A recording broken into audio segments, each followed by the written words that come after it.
This is the Seven Figure Standard Podcast, hosted by Arash Vossoughi and Mikey Stiller, with mindset and strategies to help you break through and create personal freedom.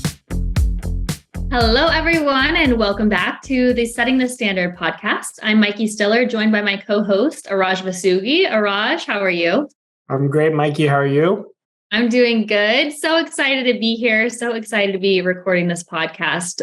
Again, something that we've wanted to do for a long time and feels so fun still.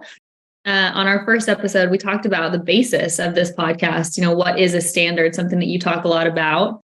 And you gave them an action step, of course. But I thought today we could talk about what to do if you get stuck or when you get stuck, because getting stuck is one of those things that no one quite escapes. Whether you're stuck at 5 figures or 6 figures or 7 figures, stuck in your marriage, stuck in your friendships, stuck, however you're stuck is stuck. And I know that you know how to get unstuck.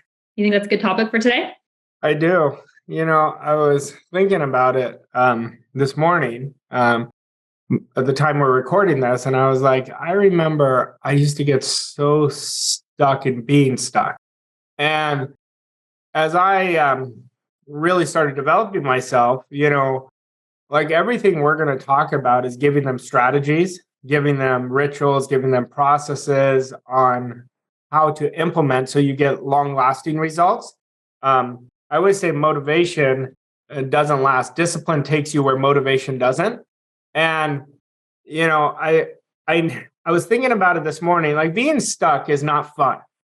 Mm-hmm. But for me, being stuck has created the biggest quantum leaps in my life. So there, at times it's essential. You plateau out and now you've got to put your foot on the gas to really make a massive shift. I love this concept, being inspirationally dissatisfied. I think going with stuck, it's so aligned with how to get unstuck. And I learned this a long time ago. It came from W. Clement Stone.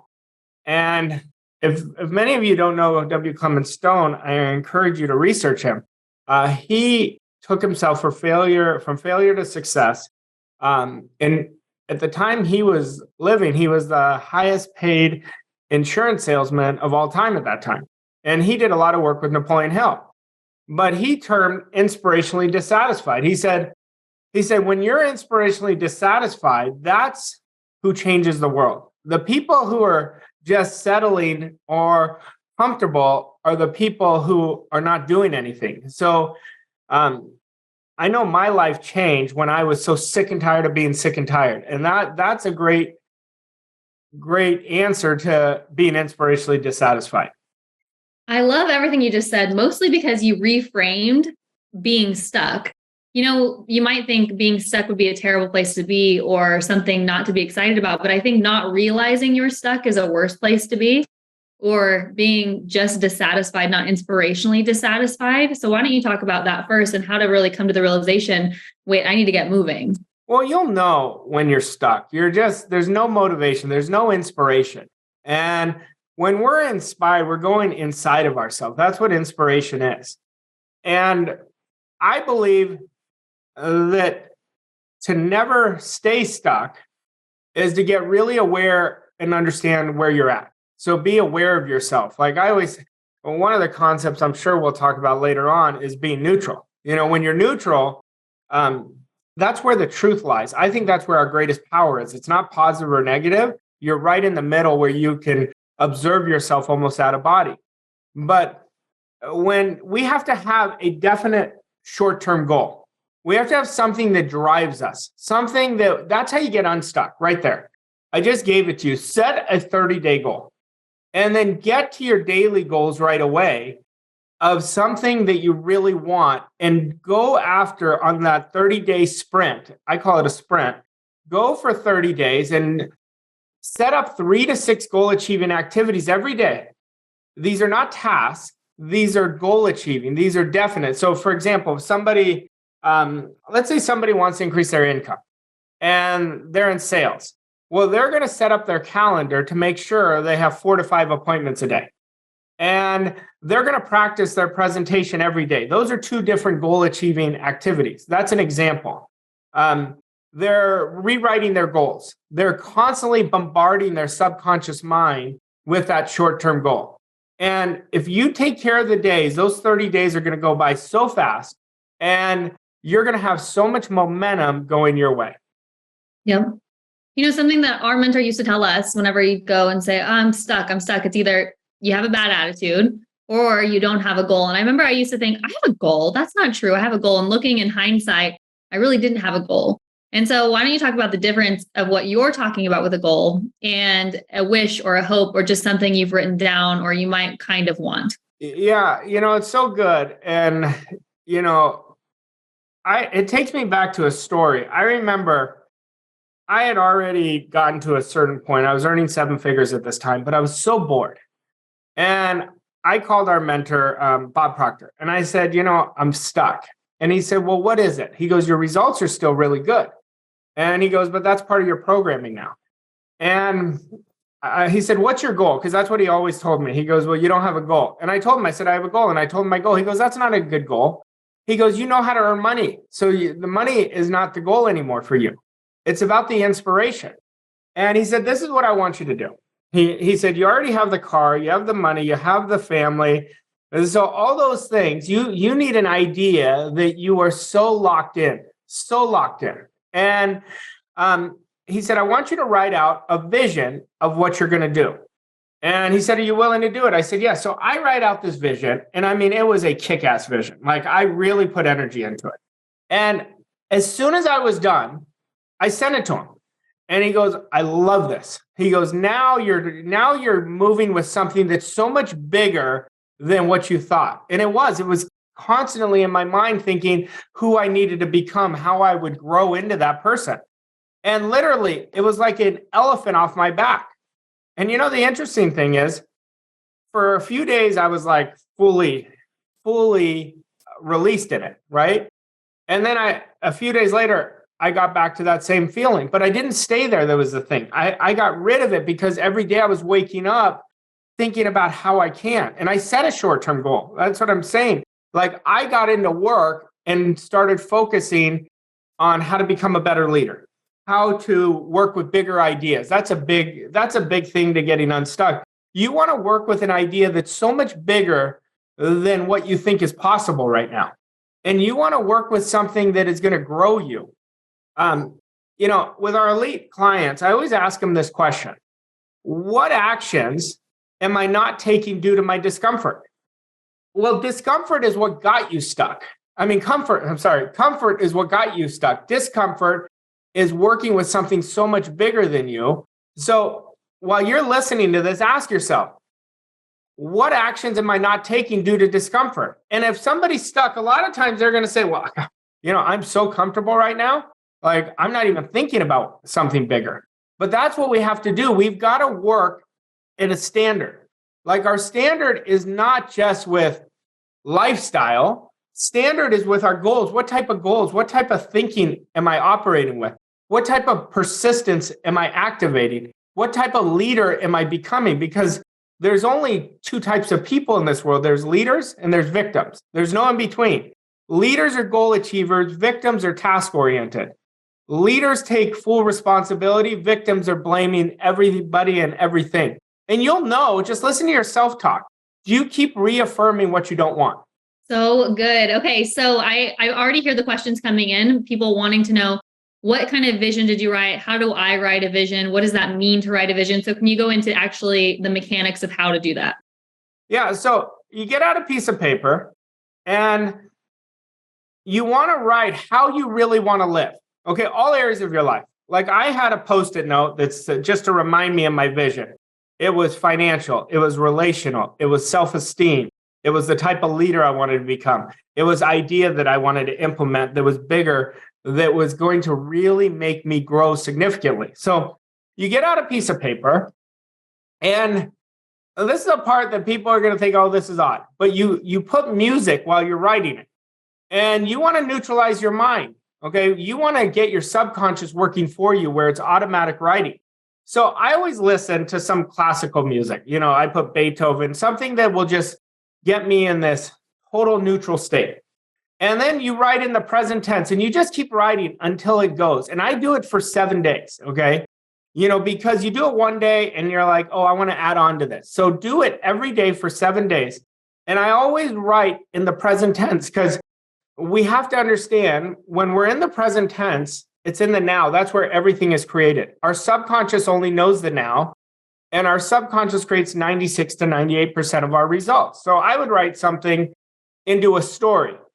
It's 6 months out or a year out, is that I'll write a story like my family and I like to go to Cabo. So I'll write it like I'm in Cabo celebrating this. So it's January 15th, 2024. I'm sitting here watching my kids play in the sand, reflecting out at how much my life has changed since that one day when I was so stuck that I wrote something so inspiring that catapulted me. I'm now working with an idea that is so much bigger that it actually came into form so much quicker. My discipline is through the roof. I have a positive mental attitude. The people I'm associating with are A+ performers. I'm an A+ performer. I operate with a standard. I live with a standard. My income has changed. The types of vacation we're taking to celebrate this, something like that. Like you write however you want, but you make it into a story where it is so real to you. Yeah. And crystal clear with the details. Crystal clear. How often do you go back and revisit your vision once you've written it? I don't like, I'll record it and I'll listen to it once a day, but I may be going for a walk with my dogs and listening to it. I'll listen to it, one time a day, but I'm not attached to it at all. That's the thing. You can't be attached to anything. You live like it's already here. You start living as that person. That's what people are making mistakes in just in general, right? When they're stuck, what do you think they're focusing on? What they don't want, the outside, right? When you're inspired, you literally have 16 mountains in your way and it doesn't even bother you. You say, I'll move 18 mountains, because you're only focused on the purpose. What is that purpose? What you really want. That's how you get unstuck. And here's the thing that I discovered.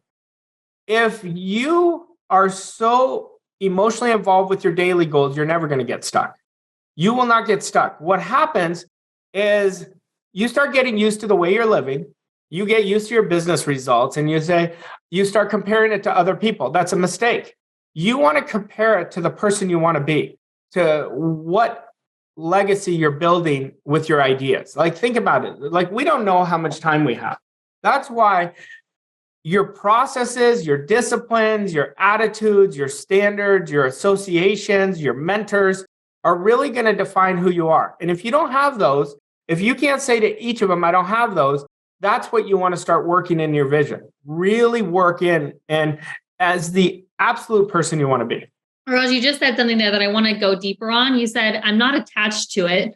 I don't want to be attached to anything. Can you go deeper on why that is or what it means? Yeah, when you're attached to something, it owns you. Let's say somebody says, I want to earn $1 million, okay? But they're attached to it.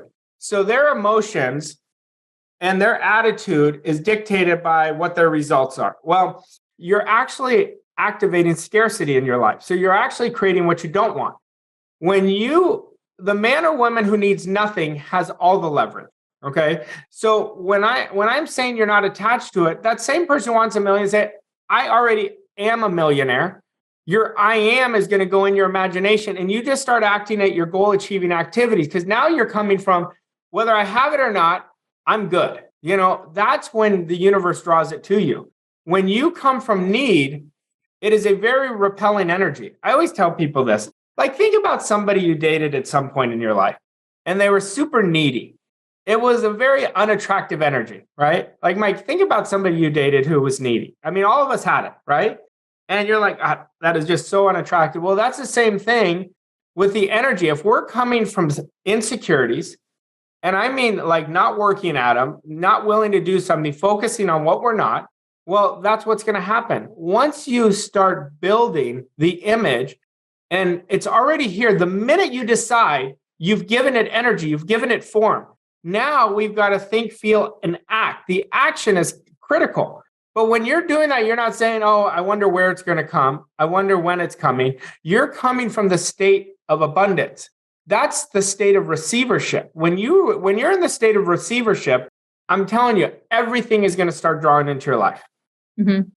You know, when you're stuck or you're backed into a corner, you're stuck in this state of the outside circumstances. The results are dictating my thinking, which is dictating my feelings, which is dictating the same result, same result, same result. How do you reverse that whole engine so that your thoughts and feelings are coming from what you want and the picture you're building, the vision you just wrote, instead of like, how do you suspend the outside reality from your thinking? How do you rewire that thinking?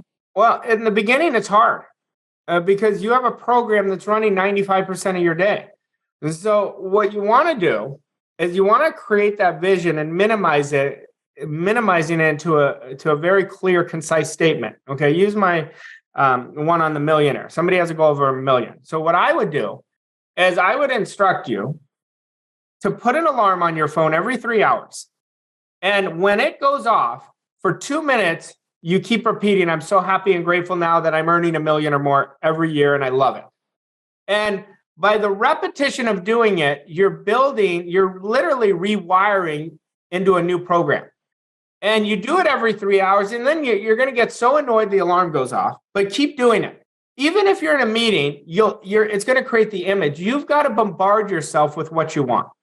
I'll give you something that I could tell you could take to the bank as a full guarantee. If you focus on what you want all day long, you're going to get that.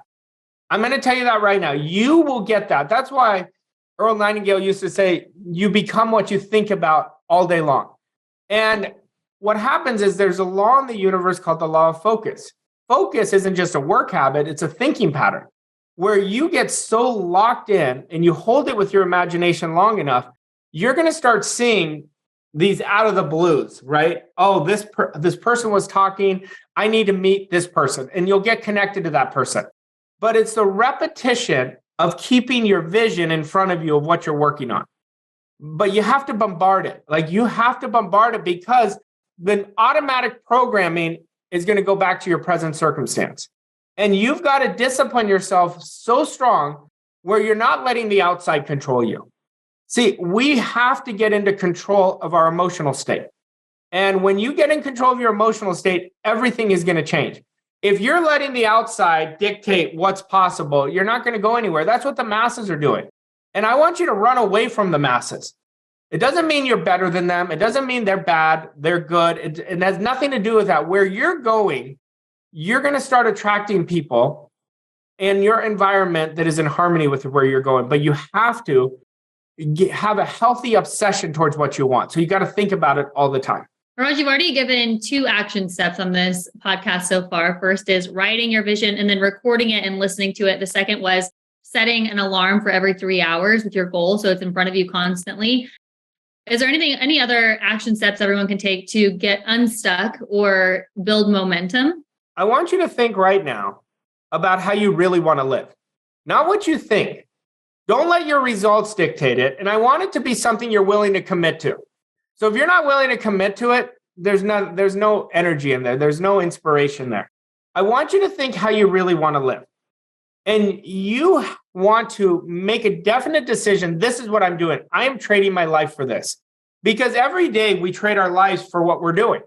So we could look, like I could look at myself. Mikey, you could look at yourself. Everyone could look at themselves and look what they've done. And the motto I want you to understand is if you do the work works. Do the work. Those 3 words is what our company is built off with our clients, is doing the work. If you work the ideas work, I promise you, but make sure it's worthy of you. And if you're setting it properly, you're not going to know how to do it right now. But I promise you the way will be shown as you start stepping into the discomfort. See, the side effect of creating a world-class life is having a lot of discomfort. And if you don't have a lot of discomfort right now, I promise you, you're not making things happen. I promise you. And there's going to be people that's going to rub the wrong way. But it's the absolute truth. You have just as much potential in anybody who's created something so enormous. Every one of us does. but we have to lean into that potential. How do we lean into it? We get out of our comfort zone. I love it. All right. Thank you guys so much for listening to episode 2 on setting the standard. If you could go ahead and leave us a review and a rating so that we can get this podcast out to more listeners, we would really appreciate it. Arash, any final words? Do the work. I would love to see the comments of what ideas you come up with. I'm telling you, one day I chose my life when I was so stuck. And I said, I'm not doing this. And I literally quit my job and I started over. Now, I'm not telling you to quit your job, but I worked with a bigger idea because I said, if I keep going where I'm going, I'm going to keep getting the same results. And I promise you, it doesn't matter what numbers you're working with, what type of life you're working with. Let's say you want to get in the best shape of your life, commit to making it a way of living. This is a way of living. This isn't a short-term thing and then you get it and then you go back. This is about a beingness. And when you're in that beingness, you're in the nowness, that's where the magic is in our life. Be present where you are right now. That's when you're going to activate all the good to come to you. All right. Thanks, Arash. Thank you all so much for listening, and we'll see you next week.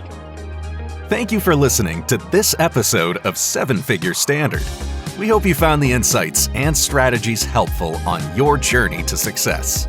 If you enjoyed this episode, please leave us a rating and review on your favorite podcast platform to help us reach more people like you. To learn more about Arash and Mikey and how Voss Coach & Co. can help you achieve your goals and reach new levels of success, visit vosscoachandco.com. Thank you again for listening, and we'll see you on the next episode of 7-Figure Standard.